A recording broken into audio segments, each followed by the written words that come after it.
Welcome to Your Vote Counts. Good to see you guys again.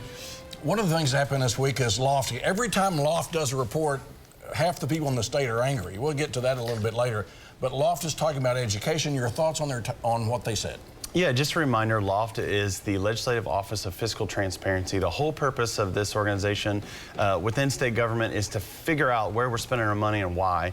This week they took down education, took a wide swath look at it. These are the things that we've learned.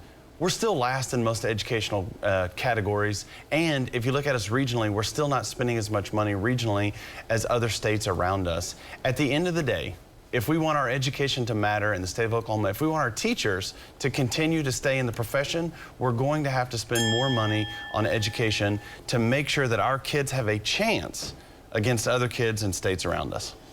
And as usual, a lot of people are looking at it, picking it apart. Some people have some problems with an education. The state funding formula was in there in terms of some criticism. Your thoughts about this? Well, as we've always talked about on the show, LOFT turns out to be one of the greatest things we've done in the legislature. It really digs in and it looks at just what the facts are. And the facts are we've invested $1.3 billion additional dollars since 2010. Absolutely, one of the things LOFT found is we've got to continue that investment in education. We've got to continue that trend. It also found that while we've done that, administrative costs have risen actually higher than in-classroom costs in 5 of the 10 largest classrooms, and it showed we have to change our funding formula, which has always been a sacred cow, and fund our lower income schools and give higher weights for that. It will be interesting to see whether or not the education establishment and the education reform group will come together and say, clearly, let's do what's right for kids. If you understand the funding formula, raise your hands. I see 3 of you out there, okay? All right, so this report comes out. What's next? So here's what's next. I'm going to push, as I always have, to change that funding formula to give a greater weight to those living in poverty. That's one of the ways you get out of generational poverty. The best way is to get an education. The other thing we do have to do with the teacher shortage is just at a crisis level, and in large part due to the highest inflation rate in my lifetime, we have to continue to pay those government state paid jobs.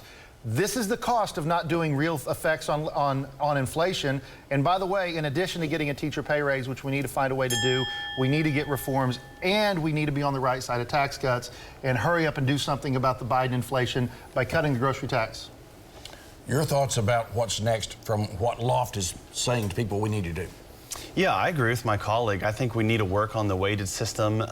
Another thing that we have got to stop doing when it comes to politicians talking about education, we got to stop this war on education, this war on school districts, continuing to call them out for the smallest of things that's going on without seeing the larger picture of the fact that they educate our children for the future of the state of Oklahoma. Look, we're going to continue to miss out on these big deals that want to come into our state because we don't have an educated populace.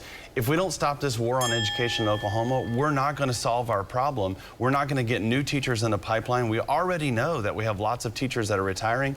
We have got to work together to make education the best it can be and stop picking at it so much. All right, our next segment, we're going to talk about that tourism probe. Swadley's is swinging back now, and also domestic violence. Are we just not spending enough time telling people about it? When we come back. And welcome back. You know, a few months ago, there were 15 stories a day about tourism, Swadley's, Jerry Winchester, all those folks. Then all of a sudden, like new shining thing, the media's not talking about it. Barry Mangold did a story this week. Swadley's has filed a huge countermeasure in court against the tourism department. And now people are starting to say and think about maybe we didn't get the whole story on the beginning. Well, one of the things we've been talking about on this show is to let the process play out and figure out what happened. Here's the reality with Swadley's and several other things. Government, and the legislature specifically, needs to continue to be a watchdog for taxpayer dollars. Whether we're talking about how we're going to spend education dollars, we talked about in the earlier segment, or whether we're talking about how are we going to spend these taxpayer dollars, it appears to be one of 2 things happened. It was a contract that absolutely never should have been signed. It was too much. Or the issue was we have a vendor that went out of control, and we don't know what it is yet. But that's why things like LOFT and this investigative committee the House has started needs to continue to do their job and get to the bottom and be good stewards of taxpayer dollars. Maybe the media will get involved in it. It's a huge case, and people need to read that case. Your thoughts about moving forward with this particular issue?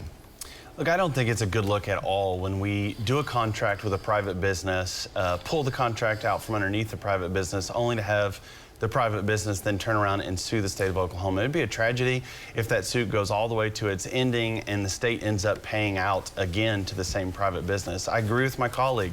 This is taxpayer money.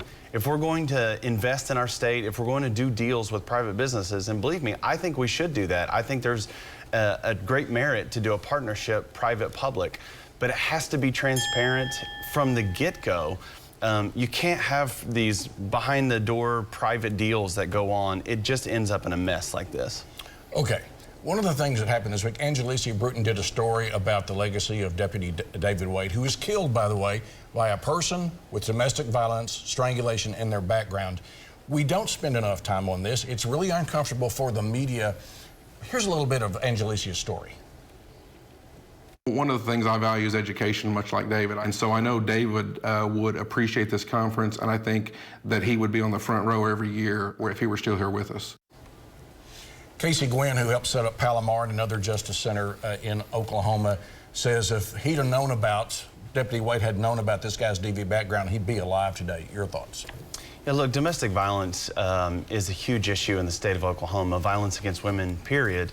It's why I have been a big supporter of YWCA. They're having their Engaging Men's Breakfast here coming up in August, a time to really talk to men straight to the face about how you treat women and making sure that they break this cycle of violence. This is a serious issue that we need to continue to pay attention to. One thing I would add is to make sure that you know when you're voting for someone, whether or not the person you're voting for has a domestic violence record as well. We don't need more leaders in leadership that have this background as well, because we know how dangerous it is. You know this issue well. Well, I do. I've been on the forefront of this issue. It's hard to believe that there was a time when domestic violence by strangulation wasn't qualified as a violent crime in the state of Oklahoma, but I was able to pass the bill to qualify that as a violent crime. And what will surprise you, the viewers at home, is I got a great deal of pushback.